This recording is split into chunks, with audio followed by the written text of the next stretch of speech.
नमस्कार। କାହାଣୀ ମାନେ କାହାରି ନା କାହାରି କଥା କହୁଥାନ୍ତି। କାହାଣୀ ମାନେ ସେମାନଙ୍କ କଥା କହୁଥାନ୍ତି। ସେମାନେ କିଏ? ସେମାନେ ଚରିତ୍ର। ସେମାନେ କାହାଣୀ ଭିତରକୁ ଆସନ୍ତି, କାହାଣୀର ଦୁନିଆରେ ଘର ତୋଳନ୍ତି। ସେମାନେ ଅନ୍ଧକାର ରାତିରେ ଲେଖକର ଶୋଇବା ଘରେ କୋଳାହଳ କରନ୍ତି। ଲେଖକ ବ୍ୟତିବ୍ୟସ୍ତ ହୋଇଉଠେ। ସେମାନେ ଲେଖକକୁ ନ୍ୟାୟ ମାଗନ୍ତି। ଅଳି କରି ଅଟକାଇ ଦିଅନ୍ତି ଲେଖକର କଲମକୁ। ନିଜ ଇଚ୍ଛାରେ ନିଜକୁ ଗଢ଼ିବା ପାଇଁ ସେମାନେ କେବେ କେବେ ଧାରଣାରେ ବସିଯାଆନ୍ତି। ସେମାନେ ଦିନ ଦିନ ମାସ ମାସ ଧାରଣାରେ ବସନ୍ତି। କାହାଣୀର ମୋଡ଼ ବଦଳିଯାଏ। ସ୍ରଷ୍ଟାର କଲମ କେବେ କେବେ ହାର ମାନିଯାଏ ସେଇ ଚରିତ୍ରମାନଙ୍କ ଇଚ୍ଛା ସାମ୍ନାରେ। ହଁ ତ, ସେମାନେ ନିଜ ଇଚ୍ଛାରେ କାହାଣୀକୁ ଆଗେଇ ନିଅନ୍ତି। ଚରିତ୍ରମାନେ ନିଜ ଇଚ୍ଛାରେ କାହାଣୀକୁ ଆଗେଇ ନିଅନ୍ତି। ସେମାନେ ହସନ୍ତି ଓ ହସାନ୍ତି। ସେମାନେ କାନ୍ଦନ୍ତି ଓ କନ୍ଦାନ୍ତି। ସେମାନଙ୍କ ଦୁନିଆରେ ସୂର୍ଯ୍ୟ ଉଏଁ, ଜହ୍ନ ଆସେ। ସେମାନଙ୍କ ଦୁନିଆରେ ସୂର୍ଯ୍ୟ ଉଏଁ, ଜହ୍ନ ହସେ, ପକ୍ଷୀ ଉଡ଼େ, ନଦୀ ବହେ, ଝରଣା ଗୀତ ଗାଏ, ବେଳାଭୂମିରେ ବାଲିର ବିରାଟ ସୌଧ ଗଢ଼ା ହୁଏ। ସେମାନଙ୍କ ଦୁନିଆରେ ସୂର୍ଯ୍ୟ ଉଏଁ, ଜହ୍ନ ହସେ, ପକ୍ଷୀ ଉଡ଼େ, ନଦୀ ବହେ, ଝରଣା ଗୀତ ଗାଏ, ବେଳାଭୂମିରେ ବାଲିର ବିରାଟ ସୌଧ ଗଢ଼ା ହୁଏ। ସେମାନଙ୍କ ଦୁନିଆରେ ଋତୁ ବଦଳେ, ବନ୍ୟା ଆସେ, ଝଡ଼ ଆସେ, ଭୂମିକମ୍ପ ହୁଏ। ସେମାନେ ସୌନ୍ଦର୍ଯ୍ୟକୁ ଉପଭୋଗ କରନ୍ତି, ବିପତ୍ତିକୁ ସାମ୍ନା କରନ୍ତି। ସେମାନେ କିଏ? ସେମାନେ ହେଲେ ଚରିତ୍ର। ସେମାନେ ଛୋଟରୁ ବଡ଼ ହୁଅନ୍ତି, ପ୍ରେମ କରନ୍ତି, ସ୍ନେହ ଦିଅନ୍ତି, ଜୀବନ ବଞ୍ଚାନ୍ତି, ଘୃଣା କରନ୍ତି, ଷଡ଼ଯନ୍ତ୍ର କରି ଜୀବନ ନେଇଯାଆନ୍ତି।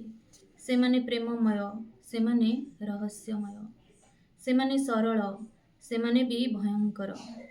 ସେମାନଙ୍କର ରୂପାନ୍ତରଣ ହୁଏ, ସେମାନଙ୍କର ମୃତ୍ୟୁ ମଧ୍ୟ ହୁଏ। ସେମାନେ ମରିଯାଆନ୍ତି, ତଥାପି ଅମର ରହନ୍ତି। ସେମାନେ କିଏ? ସେମାନେ ଚରିତ୍ର। ସେମାନେ ଏଇ ଦୁଇଟି କାହାଣୀର ଚରିତ୍ର। ସେମାନଙ୍କୁ ପଢ଼ନ୍ତୁ, ଦେଖିବେ ସେମାନେ ଅଛନ୍ତି ଆପଣଙ୍କ ଦୁନିଆରେ। ଏଇ ଯେଉଁ ଦୁଇଟି କାହାଣୀର ଚରିତ୍ର ଅଛନ୍ତି, ମୋର ଏଇ ଉପନ୍ୟାସିକା ଦୁଇଟା ଏଇ ଗୋଟିଏ ବହିରେ ଅଛି। ଶ୍ୟାମଳ ସ୍ୱପ୍ନ ଆଉ ମେଘର ଛାଇ। ଶ୍ୟାମଳ ସ୍ୱପ୍ନ ବିଷୟରେ କହିଥିଲି, ଏଇଟା ହେଉଛି ଶ୍ୟାମଳ ସ୍ୱପ୍ନ ଛାୟାର କାହାଣୀ। ଆଉ ମେଘର ଛାଇ ହେଲା ମୋହନର କାହାଣୀ, ମୋହନ ଆଉ ସିନ୍ଧୁ ଏମାନଙ୍କର କାହାଣୀ। ଏଇ ଦୁଇଟି ଉପନ୍ୟାସିକା ଶ୍ୟାମଳ ସ୍ୱପ୍ନ ଓ ମେଘର ଛାଇ ସଂକଳନରେ ଅଛି। ଆଉ ଗୋଟେ ବହି ମୋର ଭିନ୍ନ ଜଣେ ସାବିତ୍ରୀ, ଯେଉଁଟା ମୁଁ ଆଗରୁ ୟାର କେତୋଟି ଗପ ବି ପଢ଼ିକି ଶୁଣେଇଥିଲି। ଏଇଟା ଭିନ୍ନ ଜଣେ ସାବିତ୍ରୀ ଗଳ୍ପ ସଂକଳନ। ଏଥିରେ 15ଟି ଗଳ୍ପ ଅଛି। ଏଇଟା ହେଲା ମୋର ଚିତ୍ରଲିପି ଉପନ୍ୟାସ। ଏ ଉପନ୍ୟାସ ହେଲା ସୁକନ୍ୟାର କାହାଣୀ, ଚିତ୍ରଲିପି ଆଉ ଶିଳାଲିପିଙ୍କ କାହାଣୀ। ଏ ଉପନ୍ୟାସଟି ନିକଟରେ ପ୍ରତିଭା ରାୟ ଫାଉଣ୍ଡେସନ ଟ୍ରଷ୍ଟରୁ ଅକ୍ଷୟ ଉପନ୍ୟାସ ଆୱାର୍ଡ଼ ପାଇଥିଲା। ଏ ତିନୋଟି ଯାକ ବହି ଆପଣ ପଶ୍ଚିମ ପବ୍ଲିକେସନରୁ ପାଇପାରିବେ। ବହୁତ ଜଣ ମୋତେ କହୁଥିଲେ ଯେ ଚିତ୍ରଲିପି ଆଉ ଭିନ୍ନ ଜଣେ ସାବିତ୍ରୀ ଅନଲାଇନ୍ ମିଳୁନି ତାଙ୍କୁ, କାହିଁକିନା ଏବେ ପଶ୍ଚିମା ପବ୍ଲିକେସନ ଯାଇଛନ୍ତି ବୁକ୍ ଷ୍ଟଲ୍ ତାଙ୍କର ଲାଗିଛି ସମ୍ବଲପୁର ପୁସ୍ତକ ମେଳାରେ। ତେଣୁ ତାଙ୍କର ଯେହେତୁ ପୁରା ଟିମ୍ ସେଇଠି ଅଛନ୍ତି ସମ୍ବଲପୁର ପୁସ୍ତକ ମେଳାରେ, ଅନଲାଇନ୍ ଅର୍ଡ଼ର ନେଇପାରୁନାହାନ୍ତି। ସେଥିପାଇଁ ଆପଣ ପଶ୍ଚିମା ପବ୍ଲିକେସନରେ 3ଟି ଯାକ ବହି, ଯଦି କେହି ସମ୍ବଲପୁରରେ ଥାଆନ୍ତି ତାହେଲେ ଆପଣ ଏ 3ଟି ଯାକ ବହି ସମ୍ବଲପୁର ପୁସ୍ତକ ମେଳାରୁ ପଶ୍ଚିମା ଷ୍ଟଲ୍ରୁ ପାଇପାରିବେ।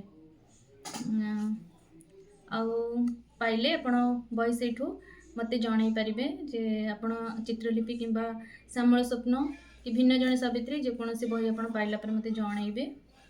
ରହିଲି, ନମସ୍କାର।